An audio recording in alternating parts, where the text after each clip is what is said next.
Il y a 6 orphelins qui vivent par eux-mêmes. Ils n'ont personne pour s'occuper d'eux. Certains ont abandonné l'école à cause d'une vie difficile. Ils vivent dans une petite maison, pourtant ils sont nombreux. Ils dorment tous dans la même pièce.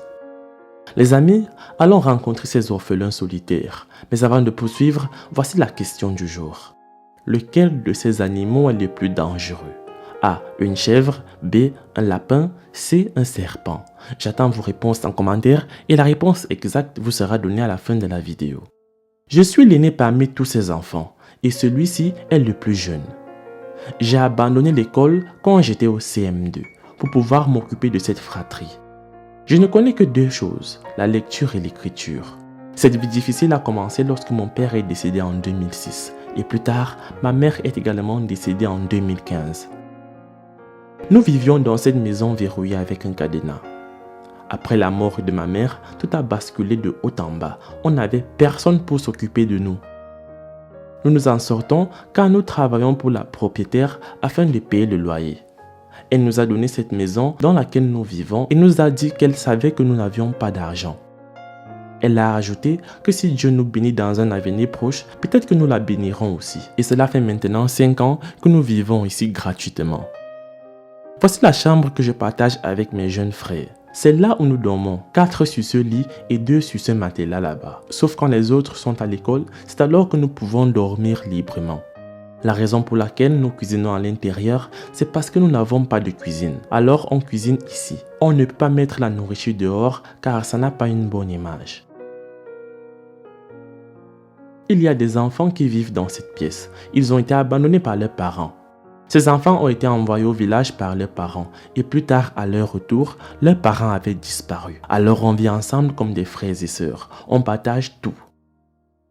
À propos de manger ou de boire, c'est dur à dire. Je dois bosser dur pour qu'on puisse avoir de quoi manger. C'est moi qui suis responsable. Bien sûr, en tant que premier-né, je cherche de l'argent de quelque manière que ce soit. Puis, je l'apporte à ma sœur et on prépare ensemble comme vous l'avez vu.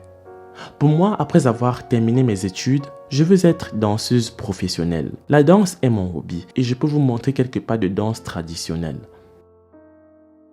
Moi, je suis en 5e et mon rêve, après avoir terminé mes études, est de devenir footballeur professionnel. Mes jeunes frères ont des parents, donc au moins ils vont à l'école, car leurs parents ne paient que leurs frais de scolarité et je dois couvrir le reste qui est la nourriture, les uniformes, les livres, etc. Tout est sur ma tête, je dois les trouver. Il y a une mère qui vit à l'étranger. Elle a vu une vidéo de comment vous vivez et a décidé de vous envoyer quelque chose. Je vous le remettrai la prochaine fois. Au cas où vous aurez besoin d'acheter quelque chose, cela vous aiderait pendant quelques jours. Je la remercie beaucoup car elle a pensé à nous. Cet argent nous aidera beaucoup. Je ne peux pas dire que je fais un travail pour gagner ma vie.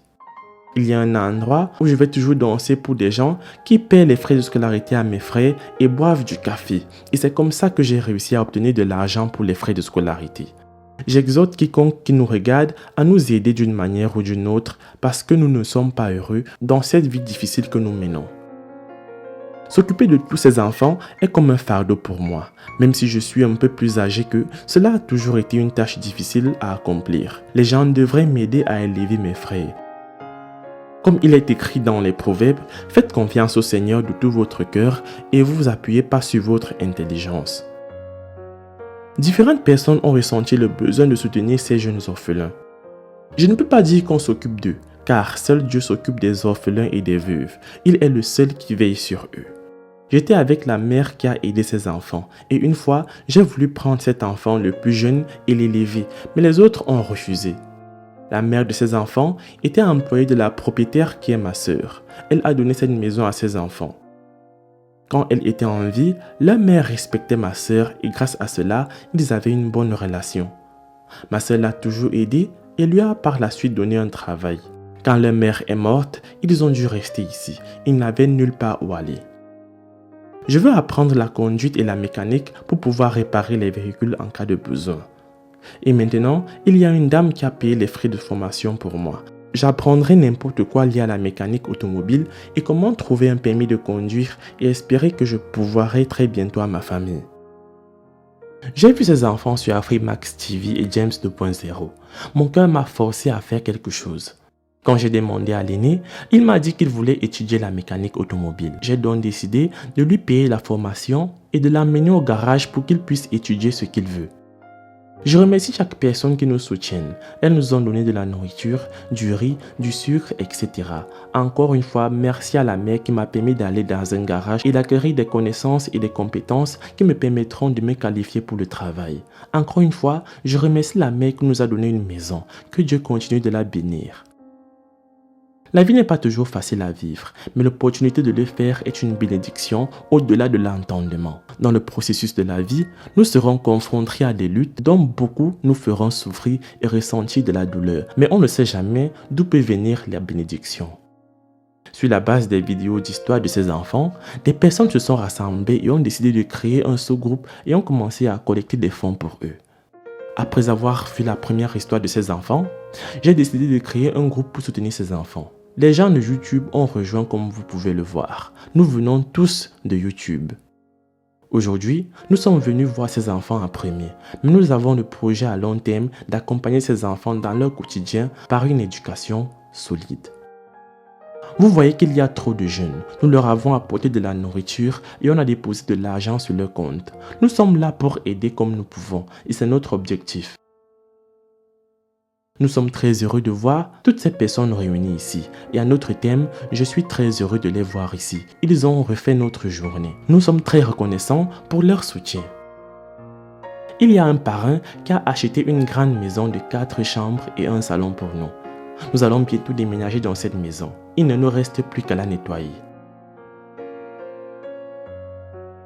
Avant de déménager, nous n'avions aucune liberté et en tant que fille vivant avec des garçons, vous devez être libre.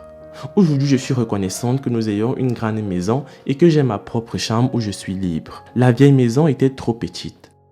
Vous savez, depuis le tout premier jour jusqu'à maintenant, nous avons réalisé beaucoup de choses.